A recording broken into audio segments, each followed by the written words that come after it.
আমাদেরকে ভুলে গেলে চলবে না। শুভেন্দু অধিকারীর কথাই ভুললে হবে না।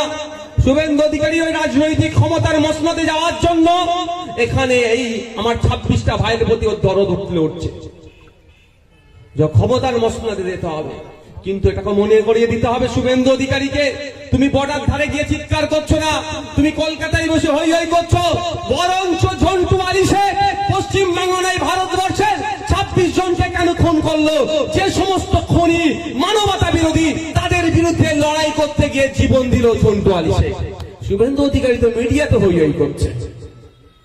শুভেন্দু বাবুর আমি বলছি বলে রাগ হচ্ছে নাকি?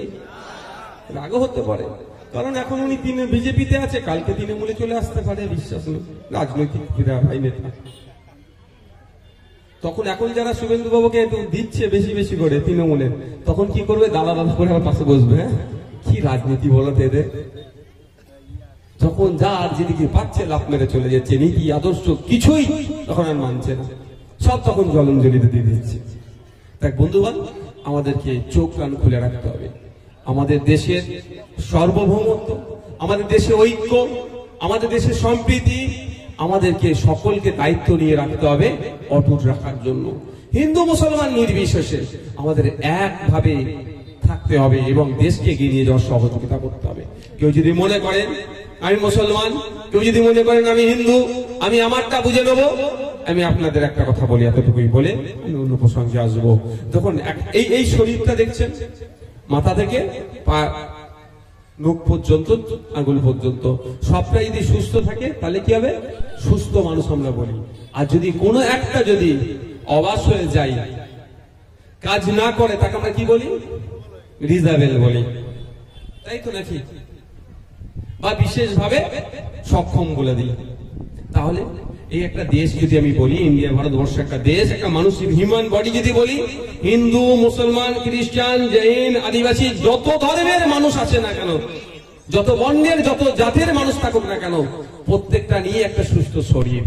কোনো একটা সম্প্রদায় যদি দুর্বল হয়ে যায় তাহলে দেশ দুর্বল হবে। আমরা আমার দেশ দুর্বল হোক কখনো চাইব? কখনো চাইবো আমরা? আমরা আমার দেশ সবল হোক, পৃথিবীর মানচিত্রের শ্রেষ্ঠ আসনে আমার দেশ উপনীত হোক, এটা আমরা সকলে চাই। তাই বন্ধুগণ, আপনারা যারা আছেন, রাজনৈতিক কারবারিদের ফাঁদে পা আপনারা দেবেন না।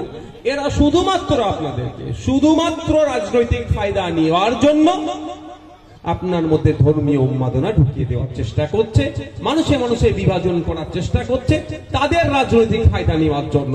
আপনার সাধারণ মানুষের কিচ্ছু এরা করবে না। আমি একটা জাস্ট উদাহরণ দেব। আপনাদের এলাকায় পূর্ব মেদিনীপুরে একটা মন্দিরের আদলে আর একটা ধাম তৈরি হয়েছে না? কোথায় হয়েছে না? দীঘাতে হয়েছে। অনেকে অনেক কথা বলছে, আমার অবস্থান একটু ক্লিয়ার করতে চাই, আপনারা শুনবেন ভাই। প্রথম কথা, রাষ্ট্রের দায়িত্ব নয় মন্দির মসজিদ তৈরি করা, রাষ্ট্রের নির্দিষ্ট কোনো ধর্ম নয়, এটা হওয়া দরকার। দ্বিতীয়, আমি এই জন্য বিরোধিতা করছি। দ্বিতীয় হচ্ছে, উড়িষ্যার যে জগন্নাথ মন্দির আছে সেটা একটা ঐতিহ্যশালী, ঐতিহ্যবাহী, একটা ঐতিহাসিক এবং ওই জায়গার আলাদা একটা গুরুত্ব আছে। ওই মন্দির যদি প্রতি পাড়ায় পাড়ায় একটা করে দেওয়া হয়, তাহলে সেই উড়িষ্যার যে মন্দির, সেই গুরুত্বটা কি আর থাকবে? আমি উদাহরণের জন্য বলছি, আর আপনারা মাথায় ঢুকিয়ে রাখুন। আপনাদেরকে এর প্রতিবাদ করতে হবে। মমতা ব্যানার্জি নয়, তৃণমূলে যদি ইচ্ছা যায় মন্দির করবে, মসজিদ করবে, তার ব্যাপার। কিন্তু আমি জাস্ট বলছি আপনাদের, কি বলছে যে অনেক যুক্তি দিচ্ছে এরা, যে অনেকের আর্থিকভাবে স্বাবলম্বী নয়, ওই জন্য এতে যেতে পারে না, উড়িষ্যা যেতে পারে না, দীঘায় গিয়ে মন্দিরের কাজ মিটিয়ে নেবে। আপনি বলছি, ধার্মিক হিসাবে আপনি আপনার মনকে একটা প্রশ্ন করুন তো, যারা মুসলিম সম্প্রদায়ের এখানে আছেন, মুসলিম সম্প্রদায়ের হজে যাওয়ার একটা ফরজ, তাই তো?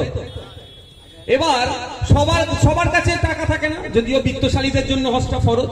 তারপরেও বলছি, মমতা ব্যানার্জি যদি কালকে ঘোষণা করে যে আমি পশ্চিমবাংলার মুসলমানদের জন্য খুবই চিন্তিত, এত চিন্তিত রাতে ঘুমোতে পারেন না, উনি ঘুমোতে পারেন না একদম আপনাদের জন্য যারা মুসলিম এখানে আছে, তো এত চিন্তিত মুসলিম সম্প্রদায়ের ভাইরা 4 লাখ টাকা 3.5 লাখ টাকা খরচ করে হজে যেতে পারে না, আমি এখানে একটা কাবা শরীফ বানিয়ে দিচ্ছি, এটা মেনে নেবেন? কেন মেনে নেবেন না? ওটাও কাবা শরীফ, এটাও কাবা শরীফ তৈরি করবে, ভাই কেন মেনবেন না? কারণ ওই কাবা শরীফের ঐতিহ্য, ইতিহাস ওর যেটা আছে, আর আপনার পাড়ার কাবা শরীফ তৈরি করলে কি এক হবে? তাহলে মমতা ব্যানার্জি যে উড়িষ্যার জগন্নাথ ধামের মন্দিরের যে ঐতিহ্য, যে ইতিহাস নতুন একটা তৈরি করে সেটা কমাচ্ছে না বাড়াচ্ছে? ওটার কমিয়ে দিচ্ছে। তো কালকে আবার এক জায়গায় হবে, তো এটা মাথায় রাখবেন। এই জন্য আমরা এর প্রতিবাদ করছি। আপনি যদি মনে করেন এটা হিন্দুদের ব্যাপার, হিন্দুরা না, হিন্দু মুসলমানের ব্যাপার নয়, এটা নাগরিক, সচেতন নাগরিকের ব্যাপার। যে আপনার মন্দির করার ইচ্ছে গিয়েছে, আপনি আপনার মাইনের টাকা দিয়ে মন্দির করুন, কিন্তু ওর আদলে করা মানেই যে ঐতিহ্য, যে লেগেসি, যেটা আছে পরম্পরা, তাতে আঘাত পড়ছে।